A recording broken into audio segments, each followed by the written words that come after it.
So let's see, on the pardons, Yes. I wondered if, there's been a couple categorical pardons, or categorical, I guess, grants of clemency by the president.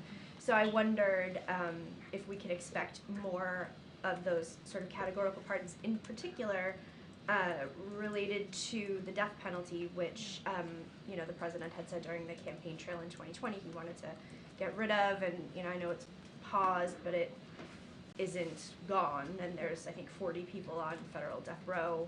The president-elect, has made no secret of his desire to continue the death penalty. So, wondering about that, and any other possible categorical ones. Sorry. Yeah. So I will say that during the president's remaining weeks, and he said this in his statement overnight, and I said it at the top as well, that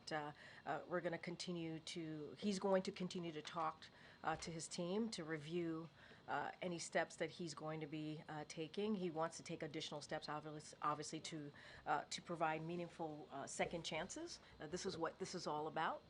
When you look at the actions that the president not just took today, but over certainly the last 4 years. And so they're going to continue to review clemency petitions, he and his team, in normal course.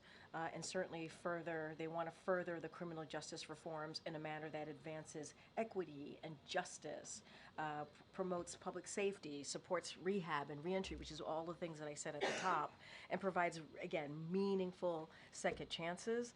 So when we have more to share, we certainly will update all of you. But I think if you look at what the president has done over the past 4 years, as I just laid out, granting, in addition to what we announced today, granting 21 pardons, 122 commutations, he has certainly done more than his last 4 predecessor at this point in their first term. And so the president takes this very, very seriously and is going to review all options, and especially, as you stated, clemency petitions as we, close out these final few weeks.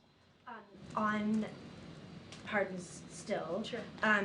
We had a poll yesterday that just about 2 in 10 Americans approved of President Biden's decision to pardon his son. In particular, they were troubled by the fact that he'd gone back on his word. So I wondered what the president's message is to those Americans. I mean, I just go back to his statement that he put out 12 days ago, I think now, that Sunday. And I think that last paragraph where he talks really, truly directly to the American people about this decision that he's made, obviously as a president, as a father. But I would say more broadly, legal experts, you've heard me say this, you've heard from legal experts, specifically and analysts, former U.S. attorneys from across the country who have said, and they have all agreed, no one would be criminally prosecuted with felony offenses with these facts, the underlying facts that we have certainly have gone back and forth on. And I have quoted many times, and I'll do this again, the former Attorney General Eric Holder, who said no U.S. attorney would have charged this case given the underlying facts. Had his name been Joe Smith, the resolution would have been fundamentally and more fairly a declination, pardon warranted. And so I think the actions that the president took today, the actions that he's taken over the last 4 years when it comes to clemency, I think shows the president's commitment when it comes to trying to reform the criminal justice system, and obviously his commitment to that, but also giving people a second chance. And so, I think that as it relates to the American people, I think that I understand that you had this poll, and I get that, but I hope that they will understand the decision that he made, and what he's going to continue to do in these closing weeks as president. Do you think he should apologize based on what the polling found? What I think is, I think the president hopes that the American people hear him out.